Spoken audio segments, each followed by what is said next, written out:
আমি কেন ওনার পকেটে হাত দিতে যাব? আমাকে দেখে কি পকেট মার মনে হয় নাকি? আপনি পুলিশ, তার জন্য যাকে খুশি চোর বানিয়ে দেবেন? ও আচ্ছা, বুঝতে পেরেছি। আপনি আসলে আমার নামে ফেক কেস লাগাতে চাইছেন, যাতে আমি ভয় পেয়ে যাই, নিজেকে ছাড়ানোর জন্য আপনাকে ঘুষ দেই, তাই তো? ওয়েট ওয়েট, কোন কথাকে টেনে কোথায় নিয়ে যাচ্ছেন? আমার মনে হলো আমি দেখলাম আপনি ওই লোকের পকেটে হাত দিচ্ছেন, তাই জিজ্ঞেস করলাম। এই আপনার কি মনে হচ্ছে সোজা সাপটা বলুন তো? আমাকে দেখে কোন অ্যাঙ্গেল থেকে কি মনে হচ্ছে আমি পকেট মার বা চুরি ছিনতাই করি? আমি কি একবারও সেটা বলেছি? তো আপনার কথার মিনিংটা কি শুনি? আমি কেন একটা লোকের পকেটে হাত দেব? এটা তো পকেট মারদের কাজ, তাই না? আর এত ভিড়ের ভেতরে আপনি কি না কি দেখেছেন তার জন্য আমাকে পকেটমার বানিয়ে দিলেন? আরে, এত লোকের ভিড়ে আমার হাতটা ভুলে ওনার পকেটে লাগতেই পারে। তার মানে তো এই নয় যে আমি নদী চুরি করছিলাম। নিজের চোখের ডাক্তার দেখান, বুঝলেন? ওকে ফাইন, আই ওয়াজ রং। আমি হয়তো ভুল দেখেছি। আবার হয়তো কি? আপনি ভুলই দেখেছেন। ওকে, আমি ভুল দেখেছি। নেক্সট টাইম কাউকে এইভাবে হ্যারাস করবেন না। কথাটা বলে নদী চলে যায়। আয়ান ওকে দেখতে থাকে পেছন থেকে। একজন কনস্টেবল পেছন থেকে এসে বলে, স্যার কী হয়েছে? আপনি ওই মেয়েকে ছেড়ে দিলেন যে? আমি এসে দেখছি ওই লোকটার পকেটে হাত দিতে গিয়েছিল। তুমি ভুল দেখেছিলে? না স্যার, আমি ভুল দেখিনি। নো মোর টক্স, চলো বনানীর দিকে টহলে যেতে হবে। আয়ান কনস্টেবলের মুখ কোনো মতে বন্ধ করে দিলেও একা একা হাসতে থাকে আর মনে মনে বলে, তোমার চোখ ভুল দেখলেও আমার চোখ ভুল দেখেনি। আমিও দেখেছি মিস নদী, আপনি ওই লোকটার পকেটে হাত দিয়েছিলেন চুরির উদ্দেশ্যে। আপনার ভাষায় যেটা হলো পকেট মারি। আপনি একজন কনফিডেন্ট পকেটমার মানতে হবে, কিন্তু আমার নজর ফাঁকি দেওয়া এত সহজ না। মানুষের পকেট থেকে টাকা চুরি করতে গিয়ে এই পুলিশ অফিসারের মনটাই চুরি করে নিয়ে গেলে তোমার সাথে চোর পুলিশের খেলা বেশ ভালোই জমবে। কথাগুলো নিজের মনে বলে আয়ান মিটে মিটে হাসতে থাকে। এদিকে আয়ানকে এইভাবে হাসতে দেখে কনস্টেবলটা মনে মনে বলে, এ কি স্যার, এমন পাগলের মতো আসতেছেন কেন? ভূত দিল নাকি? যাকে ধরুক আমার কি, আমি আমার কাজ করি। ভূতের সাথে হাসতে থাকুন। এই বস, তোমাকে নাকি পুলিশে ধরেছিল? আরে ধুর ঘটু, ওই পুচকি পুলিশ ধরবে আমাকে? ও কেন, ওর বাপের ক্ষমতাও নেই তোর বসকে ধরে। শালাকে এমন বলদ বানিয়েছি আর এমন প্যারেক দিয়েছি, এরপর থেকে দেখা হলে আমার থেকে 10 হাত দূরে থাকবে। বস, আমি শুনেছি এই নতুন পুলিশটা নাকি হেভি ডেঞ্জারাস। আয়ান চৌধুরী নাম। এই তো পরশু রাতে মামদকে তুলে নিয়ে গেছে। এমন 3rd ডিগ্রি দিয়েছে, শালা সোজা হয়ে দাঁড়াতে পারছে না। বলিস কি? মামদো মানে ওই মাদক ব্যবসায়ীটা নাকি? হ্যাঁ বস। ওই শালার ভয়ে আগের এসআইটা মিসইউ করতো, আর এই এসআই তুলে নিয়ে 3rd ডিগ্রি দিয়ে দিল। শালার দম আছে বলতে হবে। ভালোই হয়েছে ওই মামদোকে মেরেছে। এইসব মাদক ব্যবসায়ীদের সাথে এমনই করা উচিত। শালা হারাম ব্যবসা করে বেড়ায়, যুবক সমাজটাকে একদম ধ্বংস করে দিল শালা। একদম হারাম ব্যবসায়ীদের এইভাবেই প্যারেক দেওয়া উচিত। নদীর কথা শুনে ঘটু মুখ করে কুচকে বলে, আর আমরা যেটা করি সেটা বুঝি হারাম না? পকেটমারি করা কি হালাল নাকি? এসব ছোটখাটো বিষয় এর সাথে মাদক ব্যবসাকে মিলালে হয় নাকি? আমরা বড়লোকদের পকেট মেরে ওদের বিশাল সম্পদের সামান্য কামাই, এতে ওদের তেমন কোনো ক্ষতি হয় না, বুঝলি? বেশিরভাগ বড় লোকেরাই জাকাত দেয় না। তাদের পকেট মারলে সেই টাকা তো আমরা নেই, এতে ওদের জাকাত দেওয়া হয়ে যায়, এতে আল্লাহ পাপ দেয় না। কি জানি বাবা, তোমার এইসব সায়েন্স আমি বুঝি না। ওই পুলিশটার থেকে সাবধানে থেকো, বুঝলে? আরে ছাড় তো, ও আমার বালটাও ছিঁড়তে পারবে না। চাপ নিস না, চিল কর। কথাটা বলে নদী ওড়না নাচাতে নাচাতে নিজের বাসায় চলে যায়। নদীদের বাসা একটা একতলা বিল্ডিং, বেশ পুরনো। ওর দাদুর হাতে তৈরি করা। ওর বাবা একজন মুদি দোকানের মালিক। বাজারের মাঝে দোকান হওয়ায় বেশ ভালোই কেনা বেচা হয় ওদের। বাসার মেইন দরজা পেরোতেই একটা উড়ন্ত খুন্তি এসে নদীর কপালের কোনায় লাগে। আকস্মিক আক্রমণে নদী নিজেকে বাঁচানোর উপায় পায় না। কপালের কোনা কেটে গিয়ে রক্ত পড়তে থাকে। নদী হাত দিয়ে জায়গাটা চেপে ধরে। তখনই বাড়ির ভেতর থেকে রাগে গজরাতে গজরাতে একজন মহিলা বেরিয়ে আসেন। সম্পর্কে তিনি নদীর সৎমা। এসেছেন নবাবের ঝি? এই ফকিন্নির বাচ্চা, সারাদিন কোথায় ছিলি তুই? রান্না করতে হবে সেটা কি ভুলে গেছিস? তোর ছোট বোন আর বাপ কি গিলবে? আমি কি খাবো? সেই সকালে বেরিয়েছিস, এখন আসছিস নাচতে নাচতে? কেন, আপনি কি পঙ্গু? হাত নেই সাথে? রান্না করতে পারেন না নাকি? তুই থাকতে আমি কেন রান্না করব? আমি কি তোর বাপের ঘরের কাজের লোক? সেটা তো আমিও না। নিজের স্বামী সন্তানের জন্য রান্না করবেন, এতে কাজের লোক হওয়ার কি আছে? এই ফকিন্নির বাচ্চা, একদম চুপ কর। তুই থাকতে আমি কেন রান্না করব? আর কে কার সন্তান?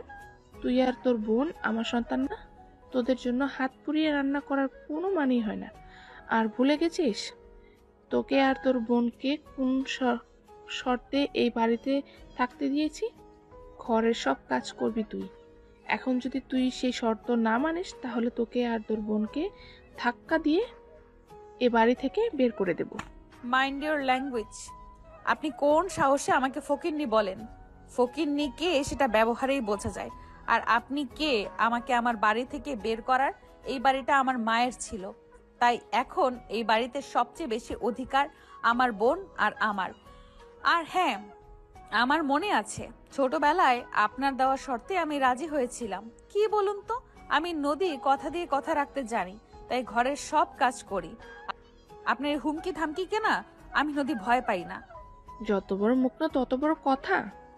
কথাটা বলেই নদী সৎ মা এসে ওর গালে চড় মারতে যায়। নদী ওনার হাতটা শক্ত করে ধরে ফেলে আর বলে, একবার খুন্তি ছুঁড়ে কপাল কেটেছেন, রক্তও ঝরেছে, এখন আবার গায়ে হাত তোলার মতো ভুল করতে যাবেন না। এই যে দেখছেন আমার এই হাত, এটা না কাটতে কাটতে লোহার মতো শক্ত হয়ে গেছে। এর শক্তির সাথে আপনি পেরে উঠবেন না, তাই ব্যর্থ চেষ্টা করবেন না। আর হ্যাঁ, এরপরে কখনো আমার গায়ে হাত তুলতে আসলে সোজা জেলে পাঠাবো বলে দিলাম। আমি এখন সেই ছোট সহজ সরল নদী নেই, বাইরের জগৎটা খুব ভালো করে চিনি। নদীর কাছে অপমানিত হয়ে ওর সৎ মা নিজের ঘরে চলে যায়। যাওয়ার সময় মনে মনে বলেন, আজকে তোর বাপ আসুক, তারপর তোকে মজা দেখাবো। নদী নিজের রুমে যায়। সেখানে ওর ছোট বোন ঘুমিয়েছিল। ওর ছোট বোনের বয়স 16 বছর। ওর বোনের জন্মের সময় ওর মা মারা যায়। ওর বয়স ছিল তখন 10 বছর। ওর মা মারা যাওয়ার 2 মাসের মাথায় ওর বাবা দ্বিতীয় বিয়ে করেন। দ্বিতীয় বিয়ে করে উনি ধীরে ধীরে বদলে যেতে থাকেন। নদীকে আর ওর ছোট বোন নেহাকে পর করে দেয়। ওর সৎ মায়ের কথায় ওঠে আর বসে। ওনার কথায় নদীকে আর নেহাকে বাড়ি থেকে বেরও করে দিতে চায় একবার। তখন নদী ওর সৎ মায়ের হাতে পায়ে ধরে। ওর নানা নানি মারা যায়। ওর মা ছিল ওর নানা নানির একমাত্র মেয়ে, তাই ওই দিকের আত্মীয় বলতে কেউই ছিল না যে ওদের 2 বোনকে লালন পালন করবে। নদীর সৎ মা নদীকে শর্ত দেয় ওকে বাড়ির সব কাজ করতে হবে, তাহলে উনি ওদের 2 বোনকে থাকতে দেবেন। উনি জানতেন বাড়িটা ওদের মায়ের নামে, তাই এখন ওদের বাড়ি থেকে বের করতে গেলে উনি ঝামেলায় পড়বেন। সমাজের মানুষ ওনাকে ছেড়ে কথা বলবেন না, তাই বুদ্ধি করে উনি নদীকে দিয়ে এমন শর্তে রাজি করিয়ে নেন। ওনার নিজেরও একটা মেয়ে আছে, আগের সংসারের নাম দীপা। সে এখন নদীদের বাসাতেই থাকে। নদীর থেকে কয়েক মাসের ছোট সে, মায়ের মতোই হয়েছে। সব সময় নদীকে আর নেহাকে জ্বালাতন করতে থাকে। নদীও ছেড়ে দেয় না, আচ্ছা মতো ধুলাই দিয়ে দেয়। ছোট বোনের মাথায় হাত বোলাতে থাকে নদী। ওর স্পর্শ পেয়ে ওর বোনের ঘুম ভেঙে যায়। নেহা নদীকে জড়িয়ে ধরে কান্না করে দেয়। ওর ফর্সা গালে 5 আঙুলের ছাপ স্পষ্ট হয়ে থাকে। সেটা দেখে নদীর মাথায় আগুন জ্বলে ওঠে। ভাইয়া, আমার চকলেট কোথায়? আরে ভাই, হয়তো ভুলে গেছে। এখন তোর জন্য চকলেট আনতে ভুলে যাচ্ছে, কিছুদিন পরে তোর জন্য আর চকলেট আনবেই না। কেন আনবে না ভাইয়া? কারণ তোর আয়ান ভাই তোর জন্য একটা ভাবি নিয়ে আসবে খুব তাড়াতাড়ি। আর যখন চকলেট আনবে ওর বউ মানে তোর ভাবির জন্য, তুই আউট, ভাবি ইন। হ্যাঁ আকাশ ভাই, তুমি সত্যি বলছো? আয়ন ভাই, আকাশ ভাই সত্যি বলছে? তুমি ভাবি আনবে? কে সে? তুমি প্রেম করো, আমাকে তো বললে না। আহ আকাশ, এসব কি হচ্ছে? ওরা ছোট। হ্যাঁ তো ছোট, তার জন্য কি ওদের জানার প্রয়োজন নেই যে ওদের পায়ে তুমি কিভাবে কুড়াল মারছো? আমি কখন ওদের পায়ে কুড়াল মারলাম? বারে, ওদের জন্য ভাবি আনলে তখন কি আর ওদের তুমি ভালোবাসবে? তখন তো সব ভালোবাসা তোমার বউয়ের জন্য থাকবে। আকাশ, তুই কিন্তু এবার বেশি বেশি করছিস। ছোটদের সামনে এসব কি হচ্ছে? শোনো ভাইয়া, আমি মোটেও ছোট না। Now I am 18 bro. এই আকাশ ভাই, মেয়েটা কে গো? সে আছে একজন, তোর ভাইকে হেব্বি ধোলাই করতে পারবে।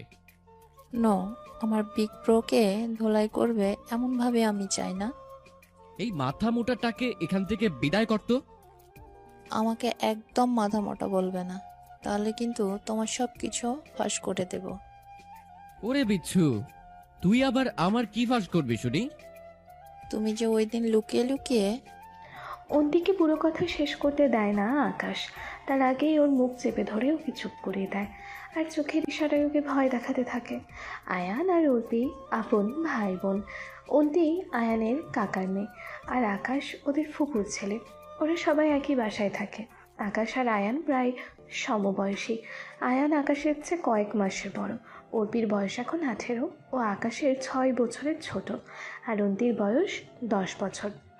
তোর মুখে এটা কিসের দাগ বনু? কে মেরেছে তোকে?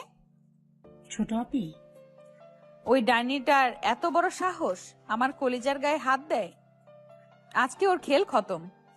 কথাটা বলে নেহার হাত ধরে ওকে টেনে নিয়ে দীপার ঘরে যায় নদী। দীপা তখন বসে বসে মেকআপ করছিল। নদী গিয়ে মেকআপ বক্স থেকে কালো শ্যাডো নিয়ে সেটা দীপার চোখে মুখে লিখতে দেয়। দীপা আয়নায় তাকিয়ে নিজের এমন হাল দেখে নদীর দিকে রাগি চোখে তাকায়। How dear you! কথাটা বলে নদীকে একটা চড় মারতে যায় দীপা। নদী ওর হাত ধরে উল্টো ওকেই একটা চড় মেরে দেয়। তুই আমাকে চড় মারলি? তোর এত বড় সাহস! চুপ! তুই কোন সাহসে আমার বোনকে মেরেছিস? আমার বোনের গায়ে হাত দিতে বারণ করেছিলাম না তোকে? তাহলে কেন মারলি? বেশ করেছি, মেরেছি, আরো মারবো। না, মারবি না। এরপর মারলে এর থেকে খারাপ অবস্থা করব তোর। আজকে শুধু একটা দিলাম, এর পরের দিন এতগুলো দেব যে তোর চোয়ালের হাড় ভেঙে যাবে। দীপাকে ওয়ার্নিং দিয়ে নদী নেহাকে নিয়ে নিজের রুমে চলে যায়। নদী আর নেহা চলে যাওয়ার পরে দীপা নিজের ড্রেসিং টেবিলের সব মেকআপ নিচে ফেলে দেয়। ও মনে মনে নদীকে গালি দিতে থাকে। রাতে নদীর বাবা আসার পর ওর সৎমা আর দীপা তার সামনে নাটক শুরু করে দেয়। কিছু ঘন্টা পরে এই মেয়ে দুটো কে? আয়ান, এরা তোমার সাথে কি করছে? আকাশ ভাই, এটা কি ভাবি যার কথা তুমি বলছিলে? হ্যাঁ, এটাই সেই মেয়ে।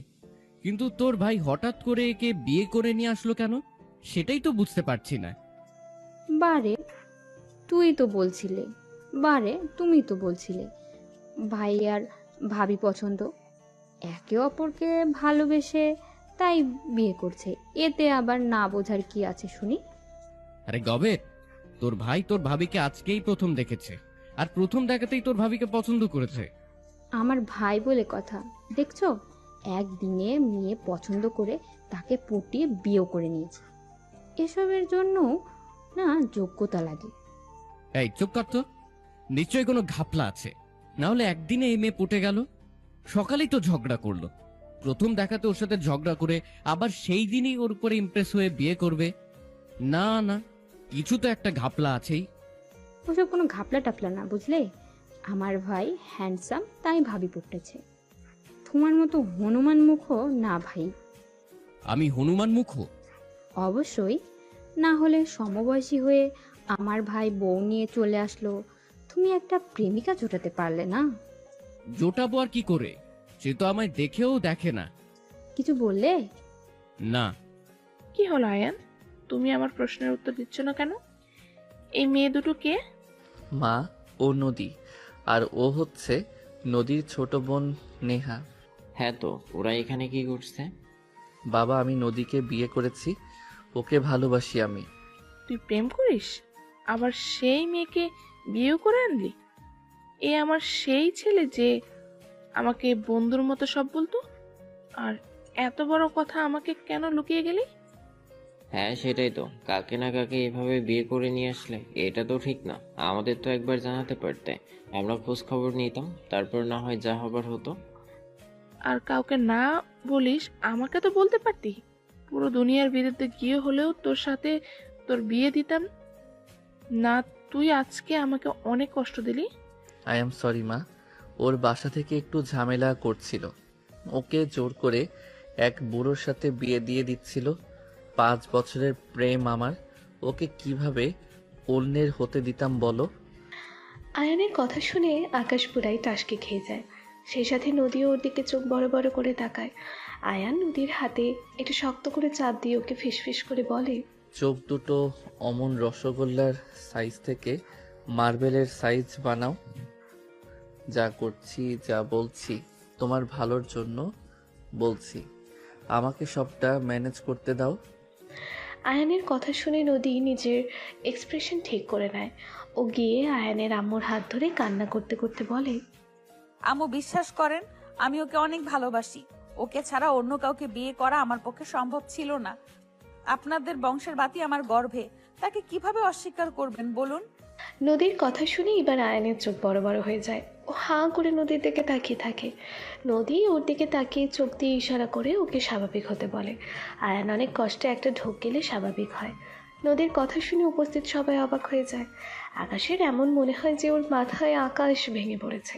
ও অর্পিকে বলে, তোর ভাই তো ভালো জাউরা আছে, ওর নাকি 5 বছরের প্রেম, তার ভিতরে মেয়ে নাকি আবার প্রেগনেন্ট, আর আমাকে বললো আজকেই দেখা, জাউরা নাম্বার 1।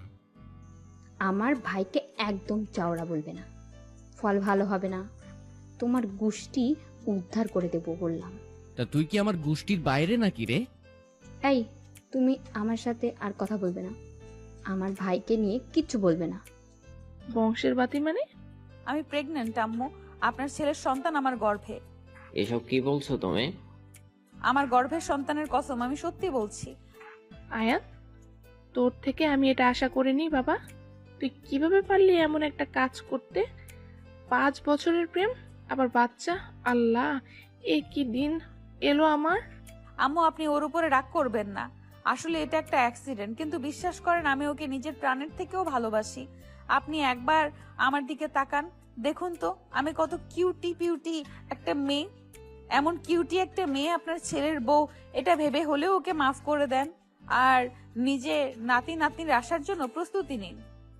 হ্যাঁ, কিউট তুমি আছো, কিন্তু ওর কোনো মাফ নেই। ও বললে কি আমরা তোমাদের সম্পর্ক মানতাম না নাকি? ও কেন লুকালো? এখন বউ বাচ্চা এনে বলবে আর ওকে ক্ষমা করব? তা হবে না। তুমি এসো মা, ভিতরে এসো। এত সময় বাইরে দাঁড়িয়ে থাকা তোমার স্বাস্থ্যের জন্য ঠিক না।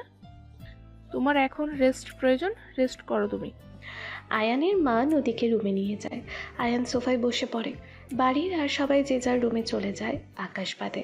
ও আয়ানের সামনে এক গ্লাস পানি নিয়ে এসে রেখে দাঁত কিরমির করতে করতে বলে, শালা নেমো খারাম, ওই মেয়ের সাথে 5 বছর ধরে প্রেম চালিয়ে যাচ্ছিস, আমাকে একবার জানালিও না। আবার আকাম করে কয়েকদিন পরে বাচ্চার বাপ হবি। ছি ছি ছি রে ননি, ছি ছি ছি ছি রে ননি, ছি ছি ছি। তোকে ভাই বলতেও আমার লজ্জা হচ্ছে। বিশ্বাস করো আমি নির্দোষ, আমি এ ব্যাপারে আমি কিছুই জানি না। আমি কবে ওর সাথে রিলেশন করলাম, ওকে প্রেগনেন্ট করলাম, আমি জানি না। কোনো চুরি ধরা পড়ার পরে বলে না যে সে চুরি করেছে। আরে শালা আমি সত্যি বলছি, তুই তো অন্তত বিশ্বাস কর। আমাকে একদম শালা বলবি না, আমার বোন নাই, আর থাকলেও তোর কাছে বিয়ে দিতাম না। তোর মতো মিথ্যুক লুচ্চা যাওয়ার কোনো অধিকার নেই আমার দুলাভাই হওয়ার। কথাটা বলে আকাশ নিজের রুমে চলে যায়। আয়ানও নিজের রুমে যায়। ও গিয়ে দেখে ওর মা তখনও নদীর সাথে কি কথা বলছে। একটু পরে উনি নদীকে রুমে রেখে নেহাকে নিয়ে রুম থেকে বের হয়ে যায়। উনি বের হতে আয়ান রুমে ঢুকে পড়ে। রুমে ঢুকেও রুমের দরজা আটকে দেয়। নদী তখন অন্যদিকে তাকিয়েছিল। দরজার শব্দ শুনে ও পেছনে তাকিয়ে দেখে আয়ান ওর দিকে রাগে চোখে তাকিয়ে আছে। নদী কিছুটা ভয় পেলেও বাইরে থেকে নিজেকে রিল্যাক্স মুডে রাখে। আয়ান নদীর সামনে এসে বলে, এটা তুমি কি করলে? ও মা, আমি আবার কি করলাম? নিচে সবাইকে কি বললে তুমি? তুমি আমার বাচ্চার মা হতে চলেছো। তুমি জানো তোমার জন্য আমার বেস্ট ফ্রেন্ড, আমার সবচেয়ে কাছের কাজিন আকাশও আমাকে ভুল বুঝলো। ও আমাকে কি কি বলেছে জানো? কি বলেছে? বলেছে আমি মিথ্যুক, লুচ্চা, জাউরা। সে আপনি যাওরা কিনা জানি না, তবে মিথ্যুক তো বটেই, সাথে একটু লুচ্চাও আছেন। কি বললে তুমি? আমি লুচ্চা?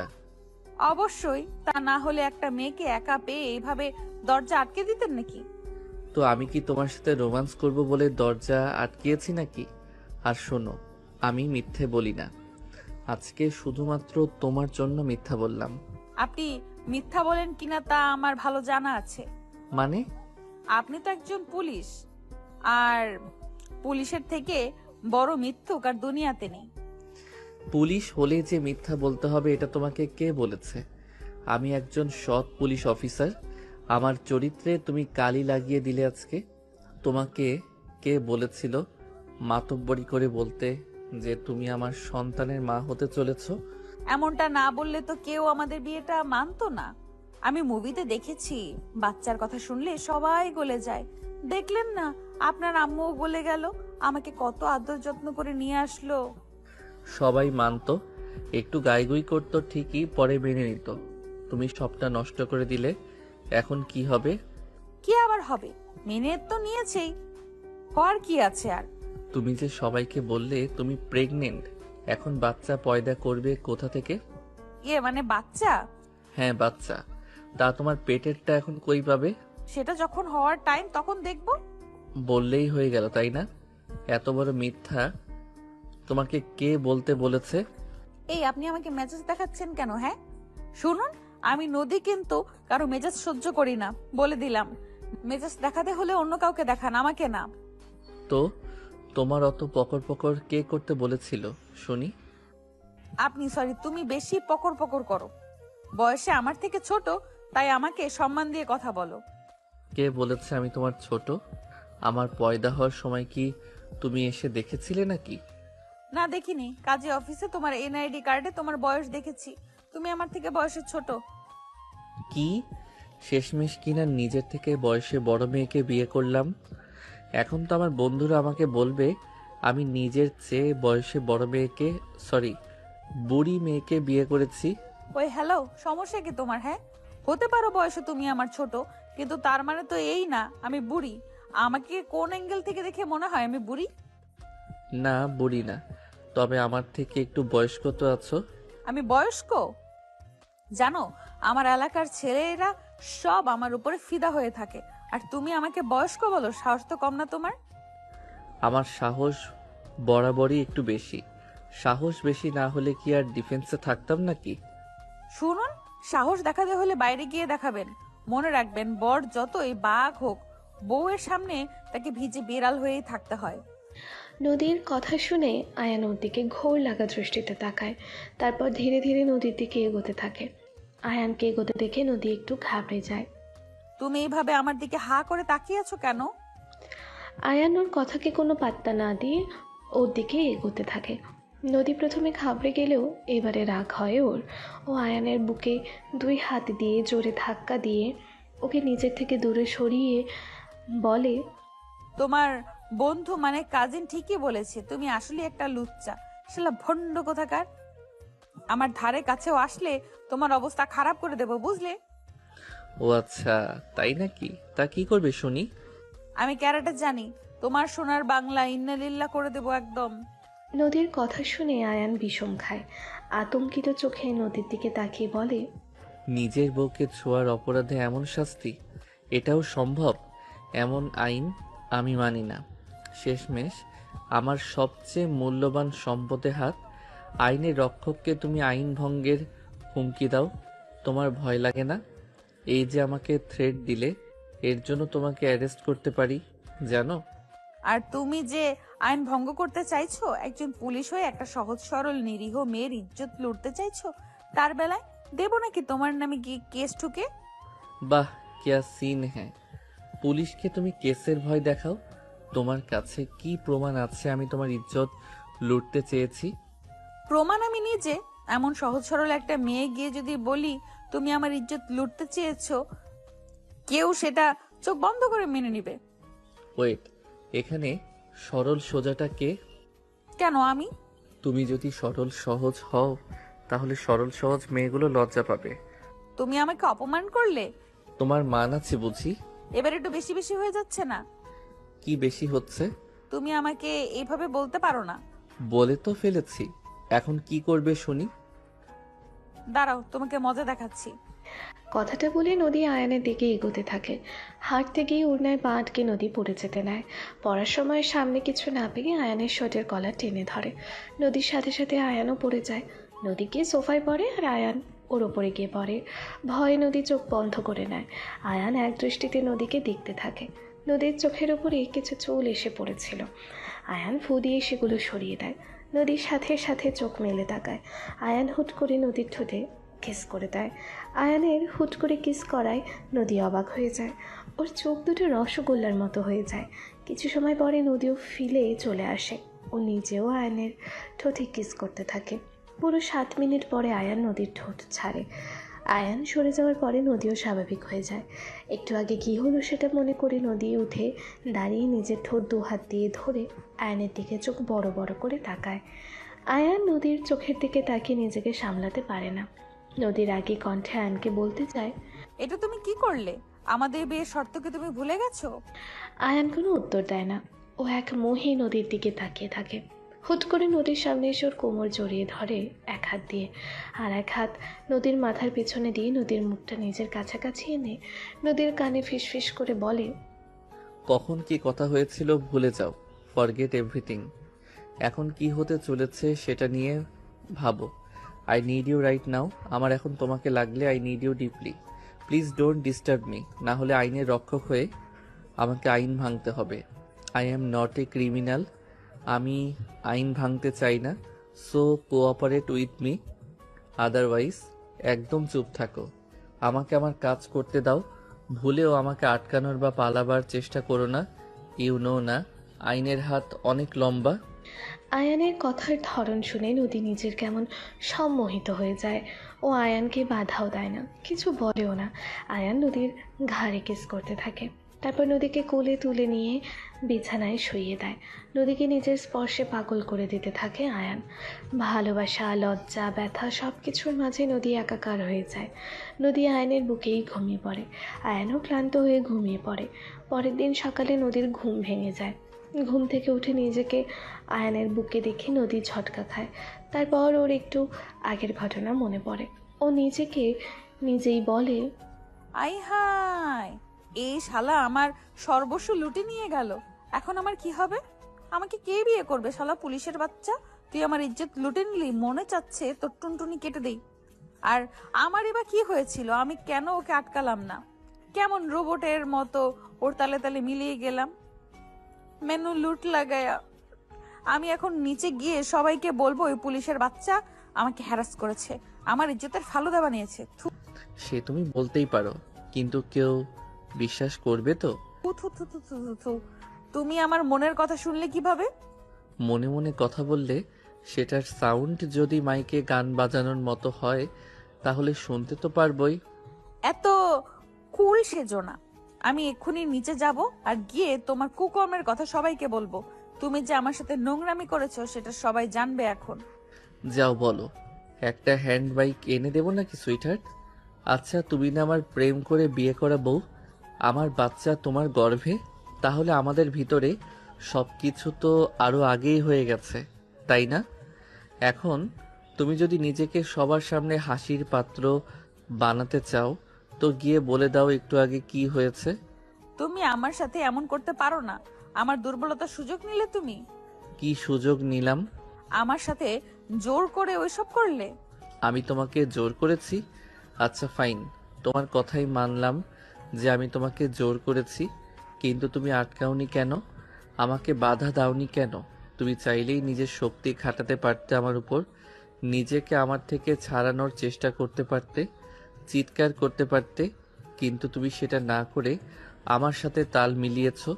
কেন আমার থেকে নিজেকে ছাড়ানোর চেষ্টা করনি? এরপরও বলবে যে আমি জোর করেছি? তোমার কোনো ইচ্ছা ছিল না? যদি সত্যি তাই মনে করো তুমি, তাহলে আমি প্রমিস করছি আজকের পর থেকে তোমাকে টাচ করব না যতদিন না তুমি নিজে থেকে এসে ধরা দাও।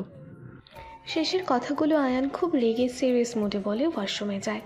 নদী নিজের কাপড় ঠিক করে আয়ানের পেছনে পেছনে ওয়াশরুম অব্দি যায়, কিন্তু নদী ভিতরে আসার আগেই আয়ান দরজা আটকে দেয়। আয়ান জোরে দেয়ালে একটা ঘুষি মারে। নদী দরজার বাইরে থেকে সেটা শুনতে পায়। ঘুষির শব্দে নদী কেঁপে ওঠে। ও নিজেকে নিজে বলে, যাক বাবা, ওই পুলিশের কি মাথার তার কেটে গেল নাকি? শালা ক্রিমিনালকে না ধরে দেওয়ালে মেরে ঘুষি প্র্যাকটিস করছে। যাই হোক, আমাকে বের হতে হবে, একবার ও বাড়িতে যাব। আজকে কত দেরি হয়ে গেল, ধান্দা পানি তো করতে হবে, আমি বরং যাই। নদী ওর বোনের রুমে গিয়ে গোসল করে বেরিয়ে পড়ে। আয়ান নেহার থেকে জানতে পারে নদী ওদের বাড়িতে গেছে। আয়ানও রেডি হয়ে বেরিয়ে পড়ে। নদী ওদের বাসার গেটের সামনে এসে দাঁড়িয়ে আগের দিন রাতের ঘটনা মনে করে। অতীত, নদী আর নেহা নিজেদের রুমে শুয়েছিল। তখনই বাইরে থেকে ওর সৎ বোন আর সৎ মায়ের আওয়াজ শুনতে পায়। ওরা দুজন নদীর নামে নালিশ করছিল ওর বাবার কাছে। এই মেয়ে অতিরিক্ত বার বেড়েছ, আমাকে হুমকি রে ভয়া দেখিয়ে ওকে আর ওর বোনকে রেখেছিলাম, কিন্তু ও তো আমাকেই দেমাক দেখায়। হ্যাঁ বাবা, ও আমাকেও মেরেছে। এই দেখো, আমার হাতে নখ দিয়ে আঁচড় দিয়েছে। আপু, তুমি কখন ওর হাতে আচার দিলে? দেখছো কি মিথ্যা বলে? আরে বলতে দে তো, বললে আমার ঘোড়ার ডিম হবে, হয়তো দুটো চড়থাপ্পড় খাবো। আজকে থেকে হয় ও থাকবে, না হয় আমি থাকবো এ বাড়িতে। ও সাহসটা একবার চিন্তা করো, ও আমাকে বলে আমাকে মারবে। আজকে আমার দিকে খুন্তি ছুঁড়ে মেরেছিল, একটুর জন্য লাগেনি। আপনি এত মিথ্যুক কেন বলুন তো? আমি আপনার দিকে খুন্তি ছুঁড়েছি নাকি? নদী কথা শেষ করার আগেই ওর বাবা ওর গালে চড় মারে। নদী ওর বাবার দিকে তাকায়। ওর চেহারায় কোনো অনুভূতি ছিল না। এর আগে ওর বাবা ওর সৎ মায়ের কথায় ওকে মেরেছে। তুই একদম চুপ করে থাকবি। সাপের পাঁচ পা দেখেছিস নাকি? তোর সাহস কত বড়, আমার স্ত্রীকে মারতেছিস, আমার মেয়েকে মারিস। উনি তোমার স্ত্রী, ও তোমার মেয়ে, তাহলে আমরা দুজন কে বাবা? আমরা কে হই তোমার? আমরা দুজনও তো তোমার সন্তান। কখনো আমাদের কথাটাও একটু মানো, একটু বিশ্বাস করো। ওনাদের সাথে আমাদের তো কোনো শত্রুতা নেই, তাহলে আমরা কেন শুধু শুধু ওনার পেছনে লাগতে যাব? আচ্ছা বাবা, তুমি তো এমন ছিলে না। মা বেঁচে থাকতে আমরা দুজন তোমার কাছে রাজকন্যা ছিলাম, সেই তুমি কেন এভাবে বদলে গেলে বলো তো? মা মারা যাওয়ার পরে তোমার এত পরিবর্তন কেন হলো জানো? তোমার এই সো কল্ড বউ আর মেয়ে আমাদের দুই বোনকে কত অত্যাচার করে, তুমি কিভাবে জানবে? জানো? কখনো তো জানার চেষ্টা করনি। আচ্ছা সত্যি করে বলো তো, আমরা তো তোমার আপন মেয়ে তো, নাকি কুড়িয়ে পেয়েছিলে আমাদের? আমাদের প্রতি তোমার কোনো মায়া টান কাজ করে না? বাবা মা মারা গেলে সে এতিম হয়, আর তার আপন বলতে কেউ থাকে না, কিন্তু আমাদের তো বাবা বেঁচে থেকেও থাকার না থাকার মতো। তুমি এত বদলে গেলে কেন বাবা? তুমি যে ওনার কথা বিশ্বাস করে আমাকে মারলে, আমি নাকি ওনার দিকে খুন্তি ছুঁড়ে মেরেছি, কিন্তু দেখো আমি এমন কিছু করিনি। উনি আমার কপালে খুন্তি ছুঁড়ে মেরেছে, এই দেখো আমার কপাল কেটে গেছে তার জন্য। আর ও যা বলল আমি ওকে মেরেছি, এটা সত্যি কথা, কিন্তু কেন মেরেছি জানো? এই দেখো, নেহার ফর্সা গালটায় এখনো 5 আঙ্গুলের ছাপ স্পষ্ট। কতটা কষ্ট দিয়েছে ও নেহাকে বিনা কারণে। এবার তুমি বলো আমাদের দুই বোনের দোষটা কোথায়? চুপ কর, তুই একদম মিথ্যা বলবি না। ওদের তো খেয়ে কাজ নেই, বিনা কারণে তোদের মারবে। এত মিথ্যা কথা কোথা থেকে শিখেছিস? হ্যাঁ, তোর মা নিজে তো মরেছে, কিন্তু দুইটা বেয়াদবকে রেখে গেছে, ঠিক মতো শিক্ষা দিতে পারেনি। সবাই ঠিকই বলে মা মারা গেলে বাবা হয় তালই, বাবা আর বাবা থাকে না। তুমি আসলে আমাদের বাবা হওয়ার যোগ্যতাটাই রাখো না। বাবা নামের কলঙ্ক তুমি। আমার মৃত মায়ের নামে এতগুলো বাজে কথা বলতে লজ্জা লাগলো না তোমার? আমরা দুই বোনও মায়ের সাথে চলে গেলে বুঝি খুশি হতে তুমি? আজকে থেকে আমি জানবো আমার মা না, আমার মায়ের সাথে আমার বাবাও মৃত। তার নদী, তোর অনেকবার বেড়েছে তাই না? যা বের হ আমার বাসা থেকে। তোদের মতো দুজনকে এতদিন দরদ দেখিয়ে এই বাড়িতে রাখাটাই আমার ভুল হয়েছিল। বেরিয়ে যা আমার বাসা থেকে। দীপা, ওদের যা যা কাপড় আছে সব দিয়ে ওদেরকে বের করে দে। কোনো দরকার নেই, আমরা নিজেরাই চলে যাচ্ছি। তবে একটা কথা শুনে রাখো, আমি আবার ফেরত আসবো, আর তখন তোমাদের সবাইকে দেখে নেব। নদী আর নেহা ওই সময় বাড়ি থেকে বেরিয়ে যায়। তারপর রাস্তায় এক লোকের পকেট থেকে মানিব্যাগ নিতে যাওয়ার সময় আয়ান ওকে হাতে নাতে ধরে। তখন তো খুব অভিনয় করছিলে, কি ভেবেছেন আমি বুঝতে পারিনি আপনি পকেট মারছিলেন? আমি সব বুঝেছি, তাও চুপ ছিলাম কারণ তখন প্রমাণ ছিল না। কিন্তু এবার কি হবে? তুমি ধরা পড়ে গেছো। আপনি আমাকে অ্যারেস্ট করতে চাইলে করুন, কিন্তু আমার ছোট বোনটাকে তার আগে একটা সেফ কোথাও পাঠানোর ব্যবস্থা করুন। ওকে কোনো অনাথ আশ্রমে থাকার ব্যবস্থা করুন প্লিজ। আমি তাহলে আমার সব দোষ স্বীকার করে নেব। আপু, আমি তোমাকে ছাড়া কিভাবে থাকবো? এক মিনিট, ওকে অনাথ আশ্রমে কেন পাঠাবো? আপনার বাবা মা কোথায়? আমার মা মৃত আর বাবা থেকেও নেই। মানে? নদী আয়নকে সব খুলে বলে। আয়নের মন খারাপ হয়ে যায়। ও নদীকে জিজ্ঞেস করে, এখন তাহলে তোমরা দুইজন কোথায় যাবে? কোথায় আর যাব? আমি জেলে আর ও অনাথ আশ্রমে।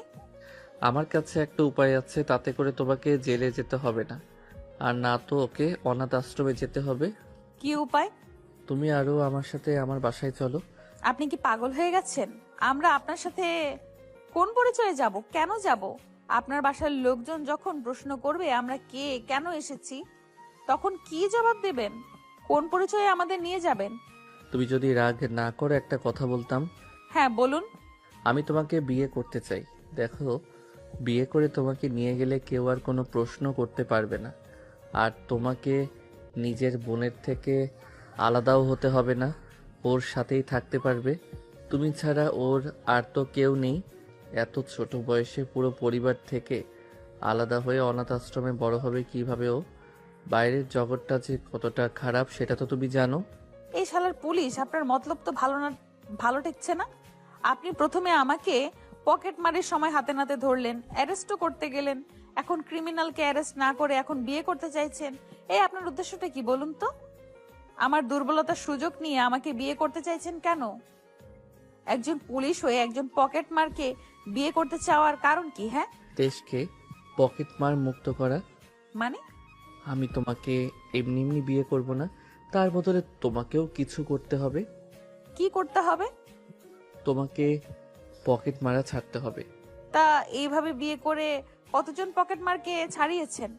আস্তাগফিরুল, এসব কি বলো? অন্যদের কেন বিয়ে করতে যাব?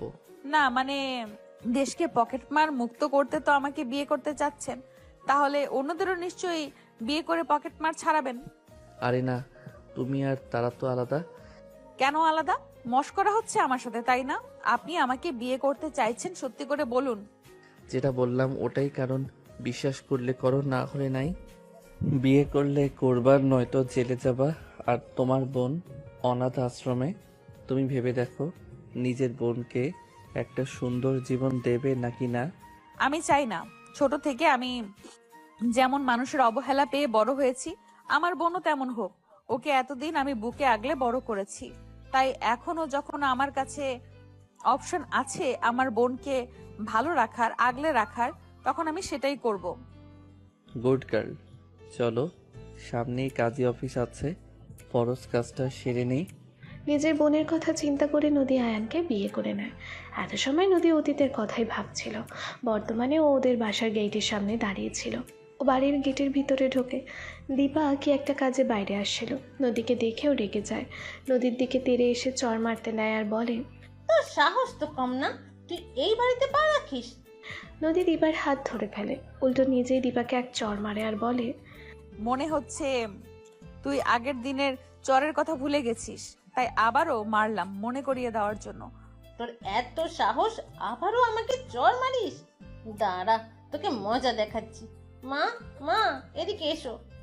এমন ষাঁড়ের মতো চেঁচিয়ে ম্যামে করছিস কেন? এ কি ও এখানে কি করছে? এই, তুই এ বাড়িতে কেন এসেছিস? শুধু আসেইনি, আমাকে চরও মেরেছে। কি ওর এত বড় সাহস? মা গিয়ে নদীকে চর মারতে হাত উঁচু করে। নদী ওনার হাত ধরে ফেলে। ওনার হাতটা একদম শক্ত করে ধরে খামচি মেরে ধরে আর বলে, ভুলেও আমাকে মারতে চাওয়ার ভুল করবে না।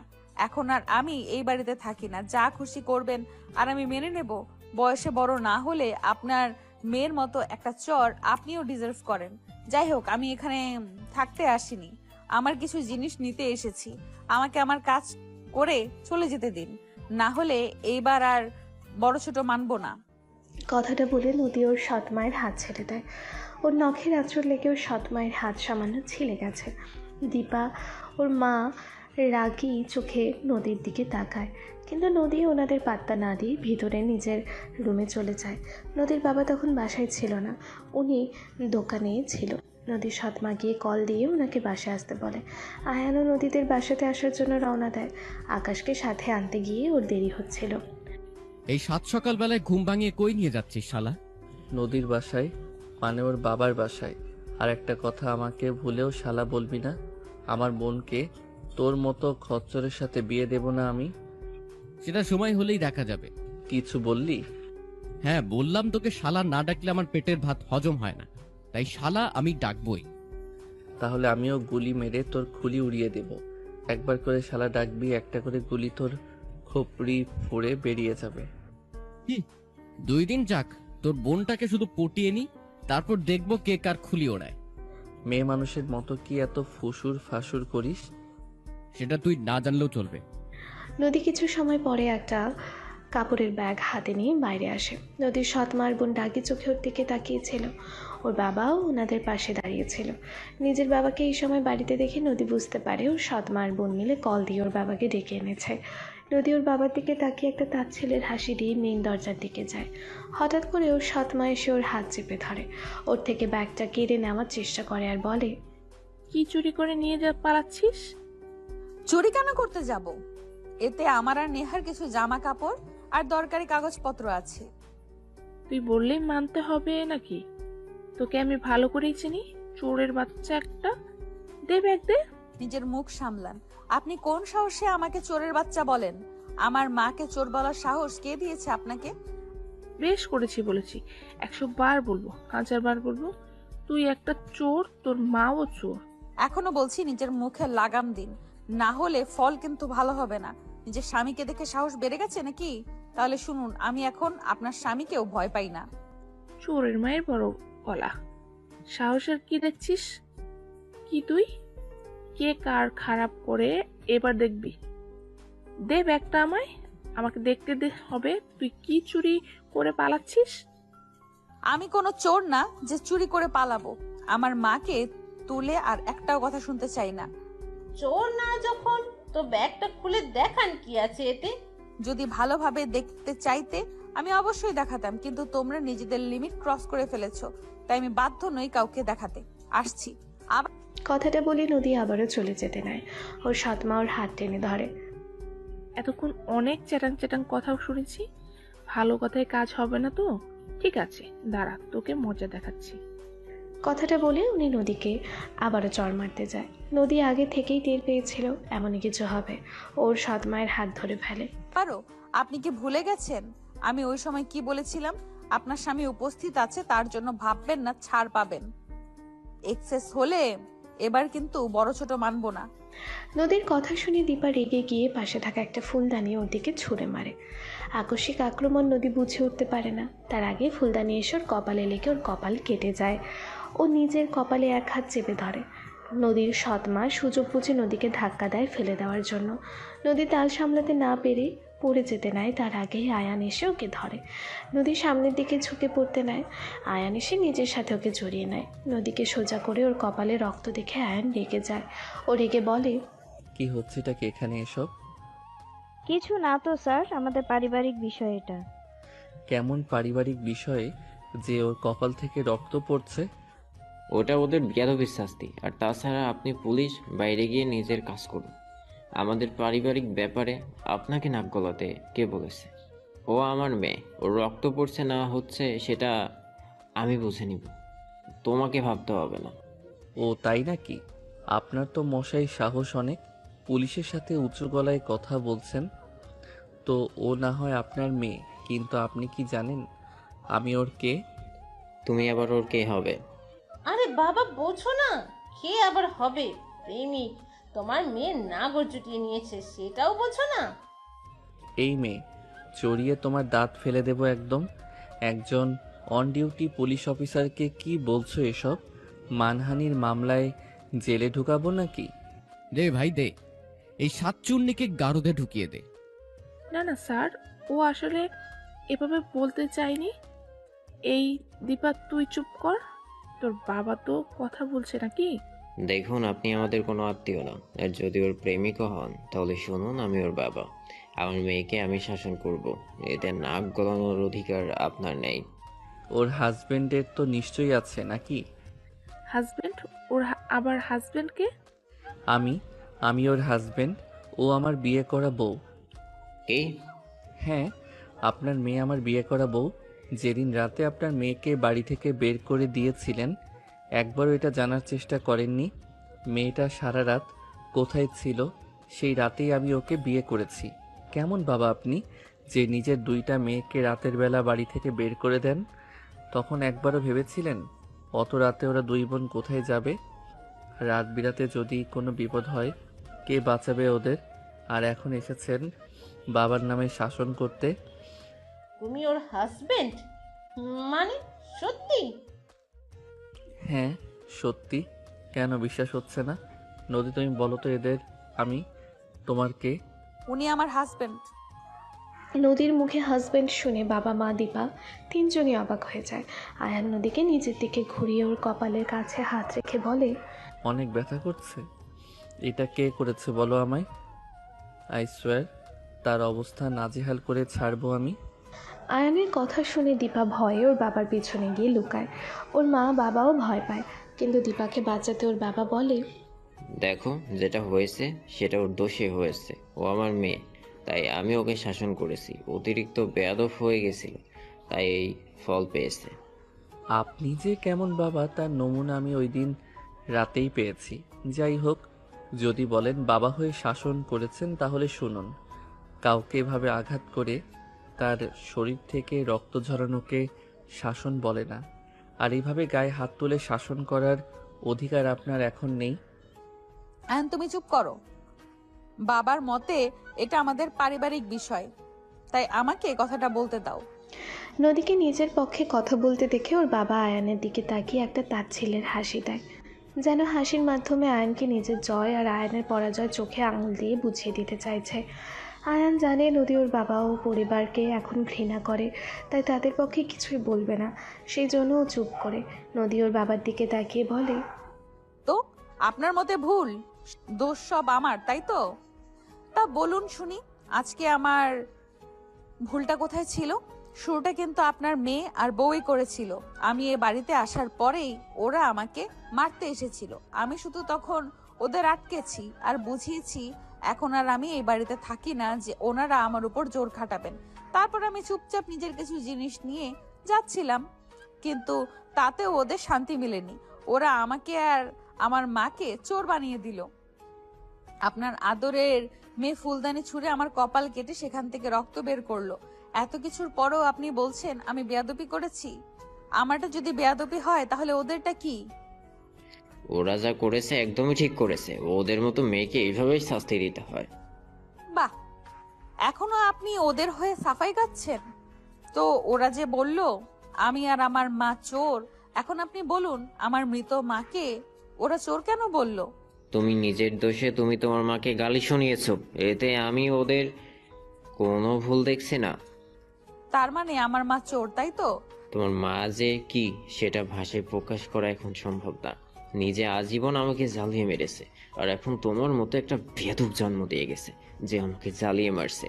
কেন যে তখন ওর কবরটাই বাড়িতে দিতে গেলাম, এখানে না দিয়ে যদি তোমার নানা বাড়িতে দিয়ে দিতাম, তাহলে অন্তত তুমি এখানে মায়ের জন্য পড়ে থাকতে না, আর আমারও একটু মুক্তি মিলতো। এতক্ষণ অবধিও আমার অন্তরে আপনার জন্য বাবা হিসেবে একটা আলাদা জায়গা ছিল, কিন্তু এখন এই কথাগুলো শোনার পর আপনার প্রতি শুধু ঘৃণাই জন্মাচ্ছে। আপনি কি মানুষের কাতারে পড়েন? নিজের সন্তান মৃত স্ত্রীর নামে এইসব কিভাবে বলছেন? একটা সময় তার সাথে তো সময় কাটিয়েছেন, একবারও সেসব কথা মনে পড়ে না? আর এখন এসে বলছেন আপনাকে আজীবন জ্বালিয়েছে আমার মা। এত অকৃতজ্ঞ কিভাবে হন আপনি? এতদিন যা বলেছেন যা করেছেন সব মেনেছি, একটা কথা মাথায় রেখে যে আপনি আমার বাবা। কিন্তু আজকে আপনি প্রমাণ করে দিলেন আপনি বাবা হওয়ার যোগ্য না, বাবা নামের কলঙ্ক আপনি। আর কি যেন বলছিলেন? আমার মায়ের কবর এখানে দিয়ে ভুল করেছেন? লজ্জা করে না এমন কথা বলেন? লজ্জা কেন করবে শুনি? যেটা সত্যি সেটাই তো বললা। আপনি চুপ করুন, আমাদের মাঝখানে কথা বলতে আসবেন না। এত সময় তোমার অনেক বেয়াদবি দেখেছি, আর না তাই আপনি ওকে নিয়ে যান তো। বিয়ে করেছেন বললেন তো, নিয়ে যান আপনার বউকে।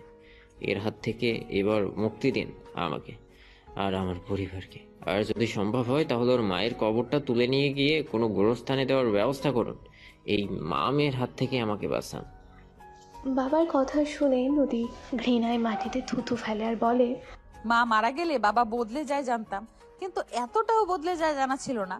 আপনার মতো স্বামী আর বাবা কারণ না হোক, আমার মায়ের কবর এখান থেকে কোথাও যাবে না। আর না তো আমি যাব। যাবেন তো এবার আপনি আর আপনার বউ আর মেয়ে। আমরা যাব মানে? মগের মূল্য পেয়েছেন নাকি? তুই না গেলে তোকে ঘর ধাক্কা দিয়ে বের করব। আগে বার যেমন বের করেছিলাম। এই মেয়ে, মাইন্ড ইওর ল্যাঙ্গুয়েজ। কে কাকে ধাক্কা দেবে সেটা সময় হলে টের পাবে।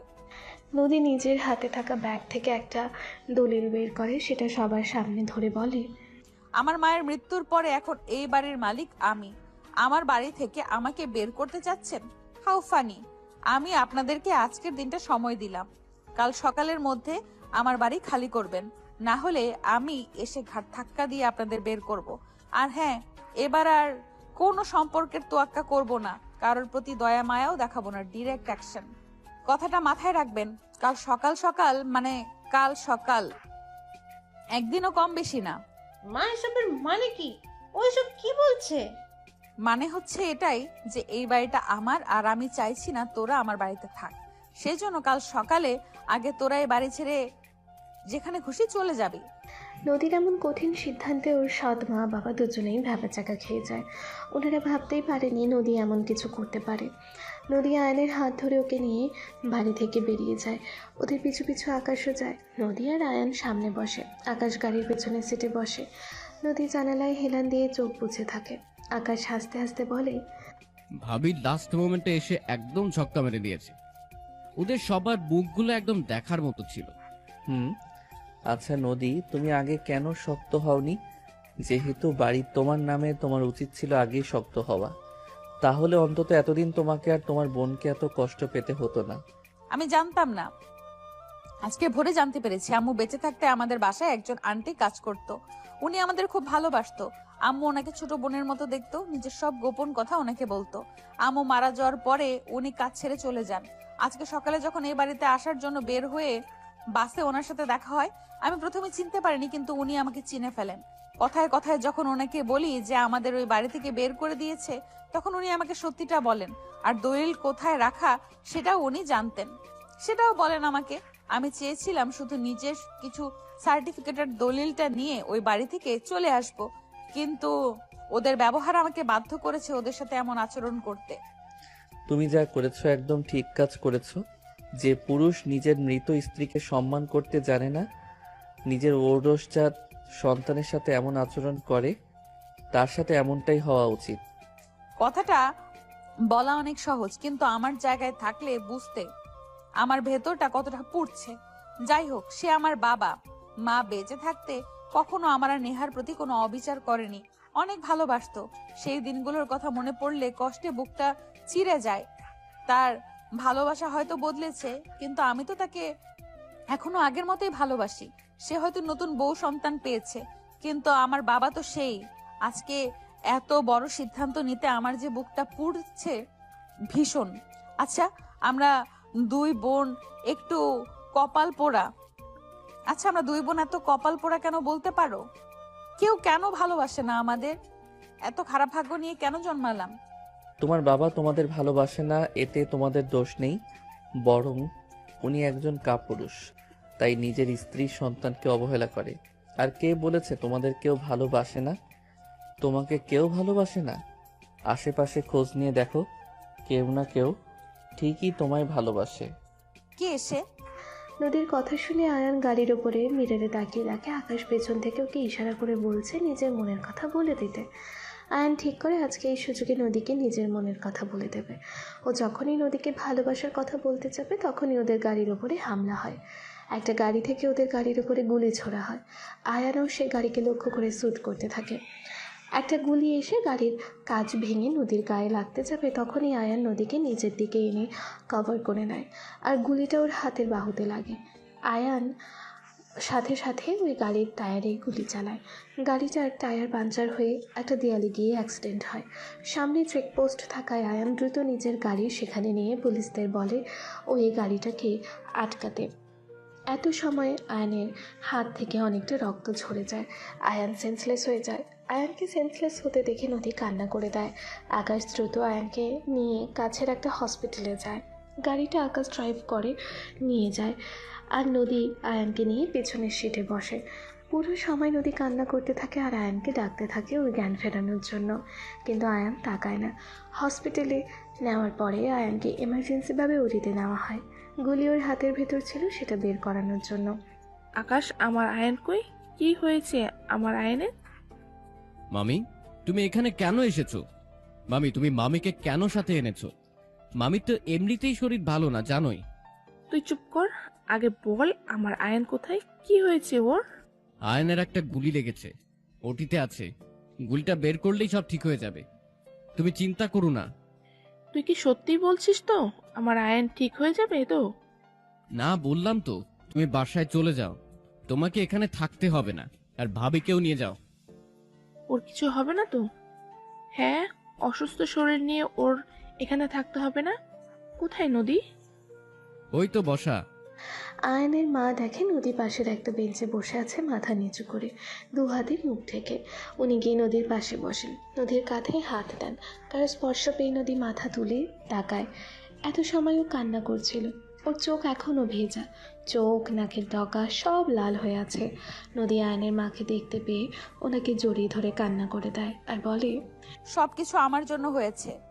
যদি না আমি বাসায় যেতাম তাহলে আয়নও যেত না আমার পিছু, আর না তো এসব কিছু হতো। আমি একটা অপয়া, যাদের ভালোবাসি তারাই আমার জন্য ক্ষতিগ্রস্ত হয়, না হলে আমায় ছেড়ে চলে যায়। ছোটবেলায় আম্মু চলে গেল, তারপর আব্বু আমাদের একমাত্র অবহেলায় বড় করলো, আর নিজের কুটি হিসাবে এই মানুষটাকে পেয়েছিলাম, আর ওরও আজকে এত বড় বিপদ হলো। এসব বলো না মা, তুমি এত ভেঙে পড়ো না। তুমি এভাবে ভেঙে পড়লে তো অসুস্থ হয়ে পড়বে। তোমার বেবির কথা চিন্তা করে তোমাকে শক্ত হতে হবে। এই সময় এমন টেনশন করলে তো ওর ক্ষতি হবে। বেবি? হ্যাঁ, তোমার আর আয়নের বেবি। ওর চিন্তাই তো দেখছি তুমি নিজের প্রেগনেন্সির কথা ভুলে গেছো। আয়নের চিন্তায় নদীর মনে ছিল না যে সে সবাইকে বলেছে ও প্রেগনেন্ট। ও নিজের কাছেই এখন খারাপ লাগতে থাকে, এটা ভেবে যে ও সবাইকে মিথ্যা বলেছে। সবাই কত আশা করে আছে বাচ্চার জন্য। এভাবে সবাইকে ঠকাতেও নিজের কাছে নিজেকে অপরাধী মনে হতে থাকে। নদী ওর শাশুড়িকে সত্যিটা বলতেই যাবে, তখনই ওটি থেকে ডাক্তার বাহিরে আসে। ডাক্তারকে দেখে আকাশ ছুটে যায় ওনার কাছে। ডাক্তার, আয়নের কি অবস্থা এখন? ওনার বডি থেকে গুলি বের করে ফেলেছি, কিন্তু ওনার অতিরিক্ত ব্লাড লস হয়েছে। কন্ডিশন খুব একটা ভালো না, ইমার্জেন্সি ও নেগেটিভ ব্লাড ম্যানেজ করুন। আপনাদের হসপিটালের ব্লাড ব্যাংক থেকে নিন। দেখুন, আমাদের হসপিটালে ব্লাড ব্যাংকেও ও নেগেটিভ ব্লাড নেই। আশেপাশের হসপিটালেও আমরা অনেক খুঁজেছি, সেখানেও নেই। এখন আপনারা দেখুন কোনো ডোনার পান কি না। একটু তাড়াতাড়ি ম্যানেজ করার চেষ্টা করুন, ওনার অবস্থা কিন্তু ভালো না। ডাক্তারের কথা শুনে নদী ছুটে এসে বলে, আমি রক্ত দেব, আমার থেকে রক্ত নেন। আমার ব্লাড গ্রুপ ও নেগেটিভ। আচ্ছা, আপনি আসুন আমাদের সাথে। তুমি রক্ত দেবে মানে কি? তোমার এখন যে অবস্থা, তোমার নিজেরই তো রক্তের দরকার হবে কয়দিন পর। তুমি এখন রক্ত দিতে পারবে না। উনি অসুস্থ। হ্যাঁ, ও প্রেগনেন্ট। সরি ম্যাম, আপনি এখন রক্ত দিতে পারবেন না। আরে আপনারা বোঝার চেষ্টা কেন করছেন না?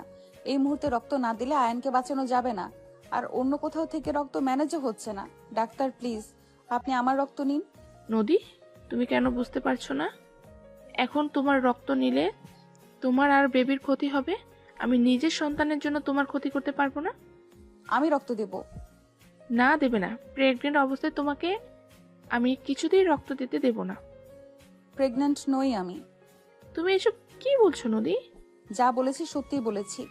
আমি জানি তুমি আয়ানকে অনেক ভালোবাসো, কিন্তু রক্ত দেওয়ার জন্য এভাবে সন্তানের বিষয়ে মিথ্যা বলা ঠিক না। আর রক্ত দিলে তোমার বেবির জন্য ক্ষতি হবে মা, একটু বোঝার চেষ্টা করো। মা আমি জানি আমি যেটা করেছি অন্যায় করেছি, কিন্তু সত্যি হলো আমি প্রেগনেন্ট নই। সেদিন যাতে আপনারা আমাদের বিয়েটা মেনে নেন তাই আমি মিথ্যা বলেছিলাম। আমাকে ক্ষমা করে দেবেন এত বড় মিথ্যা বলার জন্য। তুমি এসব কি বলছো? আমি সব সত্যি বলছি মা, এতদিন আমি প্রেগনেন্সির নাটক করেছি।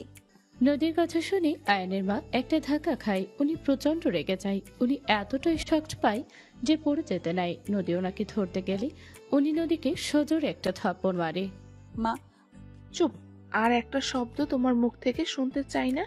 মৃত্যু প্রতারক, এত বড় ছলনা করলে তুমি?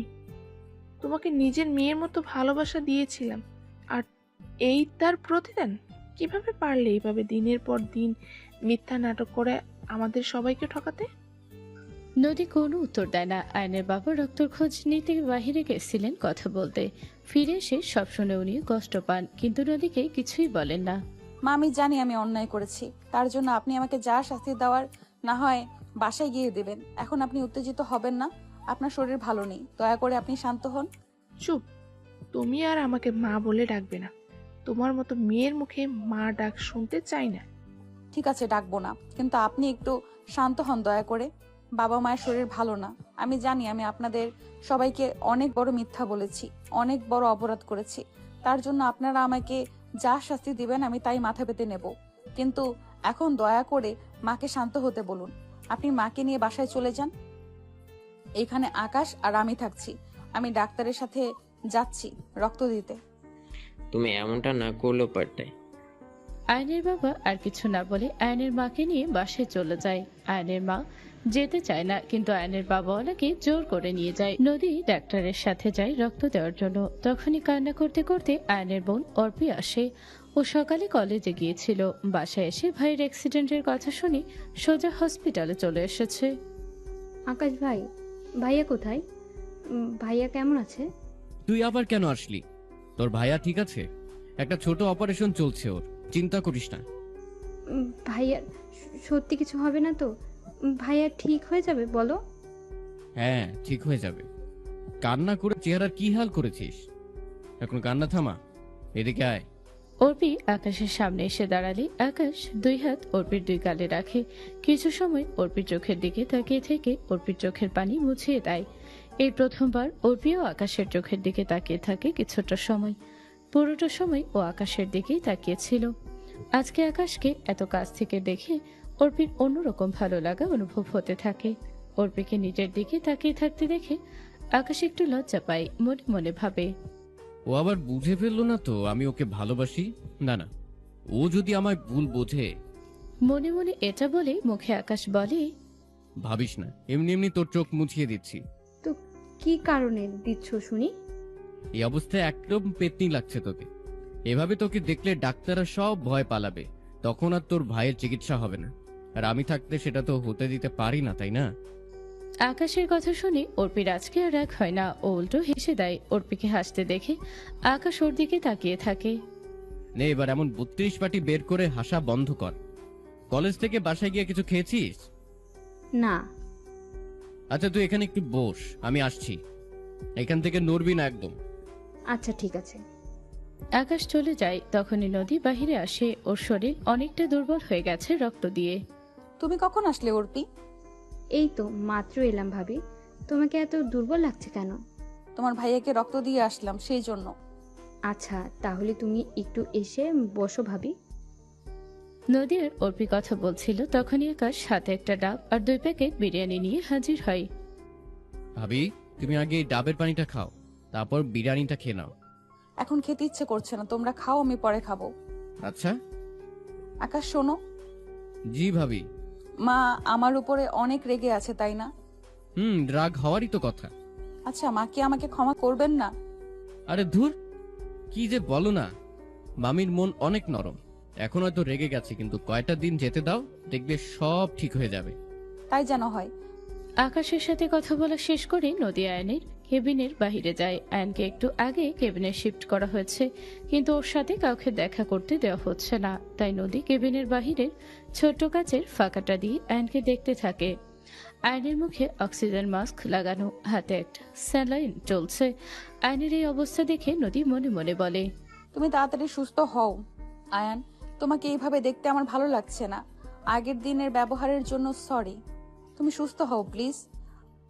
নে, তোর পছন্দের বিরিয়ানি এনেছি, খেয়ে নে। খাওয়ার ইচ্ছা নেই আপাতত।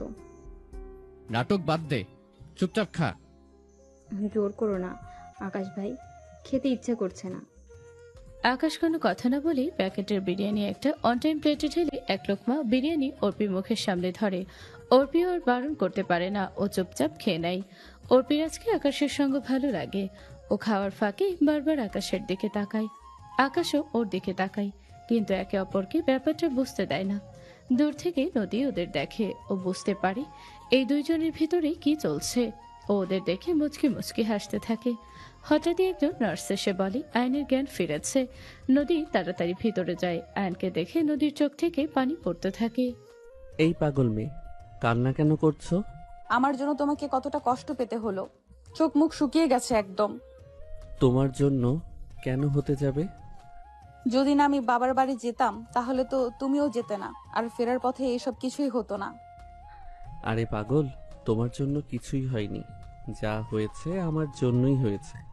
শোনো নদী, ডিফেন্সে চাকরি করলে শত্রু থাকবেই। আর আমি তো মনে করো ঘুষ নেই না, সবসময় সৎ হয়ে চলার চেষ্টা করি। তাই আমার শত্রুর সংখ্যাও বেশি। ওরা আমাকে হয়তো আরও কয়েকদিন থেকেই ফলো করছিল। বাগে মিলছিল না, তাই এতদিন অ্যাকশন নেইনি। আজকে বাগে পেয়ে অ্যাকশন নিয়েছে, এতে তোমার কোনো দোষ নেই। ওরা আজকে না হলে কালকে ঠিকই একদিন আমার উপরে অ্যাটাক করতই। তাই নিজেকে দোষ দেওয়া বন্ধ করো, বুঝলে? এদিকে আসো। নদী আয়নের পাশে গিয়ে ওর বেডের পাশে বসে। আয়ন উঠে বসে। আয়ন পরম যত্নে নদীর চোখের পানি মুছিয়ে দেয়। তারপর নদী একটা হাত ধরে বলে, নদী, আমি তোমাকে কিছু বলতে চাই। দেখো, আমার লাইফ খুবই রিস্কের। কখন কি হয়ে যায় কোনো নিশ্চয়তা নেই। আজকে যে আমি বেঁচে ফিরেছি এমনটা সবসময় নাও হতে পারে। তোমাকে কথাটা না বলে মরে গেলে আমি মরেও শান্তি পাবো না। একদম মরার কথা বলবে না। কি বলবে সেটা বলো। নদী, আমি তোমাকে ভালোবাসি। সেই প্রথম দেখাতেই তোমার প্রেমে পড়েছি আমি। অনেক বেশি ভালোবাসি তোমাকে। হ্যাঁ, হয়তো সময়টা অল্প ছিল, মাত্র কিছুদিনের পরিচয়, কিন্তু ভালোবাসার জন্য এক যুগ সময়ের দরকার হয় না। এক সেকেন্ডেও ভালোবাসা যায়। জানি না তোমার মনে আমার জন্য কেমন ফিলিংস আছে। দেখো, এখন তো আমরা একটা হালাল সম্পর্কে আছি। এমন কোনো কথা নেই তোমাকে আজকেই আমাকে ভালোবাসতে হবে। তুমি সময় নাও। নদী কিছু বলতে নিবে তখনই আকাশ আর অর্পি ভিতরে আসে। আয়ন নদীর হাতটা ছেড়ে দেয়। আকাশ এসে আয়নকে জড়িয়ে ধরে বলে, কিরে শালা, কেমন এনজয় করলি? তোর জন্য সবাই তো ভয় পেয়ে গিয়েছিল। আমার জায়গায় থাকলে বুঝতি কেমন এনজয় করলাম। যা, আমার পিস্তলটা নিয়ে আয়, তোকে একটা গুলি করি, তুইও একটু এনজয় কর। না। হঠাৎ করে অর্পি একটু জোরে চেঁচিয়ে না করে ওঠে। সবাই ওর দিকে তাকিয়ে থাকে অবাক হয়ে। আয়নার আকাশ কিছুই বুঝতে পারে না, কিন্তু নদী মিটমিট করে হাসতে থাকে। অর্পি ইতস্তত করে মুখে একটা মেকি হাসি দিয়ে তাকায়। কিরে, তুই এমন বাংলা ছায়াছবির মতো না করে উঠলি কেন? পড়লো কথা সবার মাঝে, যার কথা তার কানে বাজে। মানে কিছু না, তোমাকে অত কিছু বুঝতে হবে না। তুমি তাড়াতাড়ি সুস্থ হও। চেহারার দিকে তাকানো যাচ্ছে না। আহা, কি প্রেম! তোর দাদার কি তাতে? আমার বউয়ের আমার জন্য চিন্তা হবে না তো কি তোর জন্য হবে নাকি? চিন্তা এবার তুই কর যে কিভাবে বাসায় যাবি। কিভাবে যাব আবার? হেঁটে হেঁটে যাব। গুলি আমার হাতে লেগেছে, পায়ে না। ভাবি যে প্রেগনেন্ট না সেটা মামি জেনে গেছে। কিভাবে? আমি বলেছি মাকে। কেন? এই মিথ্যে আমার আর ভালো লাগছে না। নিজের কাছে নিজেকে অপরাধী মনে হচ্ছিল। মা বাবা পরিবারের সবাই আমাকে কত ভরসা করে, বিশ্বাস করে, কয়েকদিনই আমাকে কতটা আপন করে নিয়েছে। আমার নিজের পরিবার আমাকে যতটা না ভালোবাসা দিয়েছে তার চেয়েও বেশি ওনারা দিয়েছে। আমি কিভাবে ওনাদের এইভাবে ঠকাই বলো তো? পরে যা হওয়ার হোক, তবুও এই মিথ্যের বোঝা বয়ে বেড়ানো আর সম্ভব হচ্ছিল না আমার পক্ষে। যা হওয়ার তা তো হয়েই গেছে। তবে ভালোই করেছো সত্যিটা মাকে জানিয়ে। একদিন তো জানতোই, ততদিনে হয়তো আরো মন ভাঙতো সত্যিটা জেনে। তার চেয়ে আজকে জেনেছে আরো ভালো হয়েছে। মামি তো অনেক রেগে গেছে, নদীকে মা বলে ডাকতেও বারণ করে দিয়েছে। মাকে একটু সময় দে, সব ঠিক হয়ে যাবে। মা আমাকে ক্ষমা করবে তো? আমার মায়ের মন অনেক নরম, কষ্ট পেয়েছে অনেক, কিন্তু ঠিক ক্ষমা করে দেবে। একটু সময় দাও না মাকে। তাই যেন হয়। আয়নকে 2 দিন পরে ডিসচার্জ দিয়ে বাসায় আনা হয়। এর ভেতরে ওর মা আর যায়নি হসপিটালে। ওরা যখন বাসে ঢুকতে যাবে তখনই ওর মা এসে বলে, দাঁড়াও, এই মেয়ে আমার বাড়িতে ঢুকবে না। কি হচ্ছে কি? আমি যেটা বললাম তার কোনো নড়চড় হবে না। মা আমার কথাটা একটু শোনো।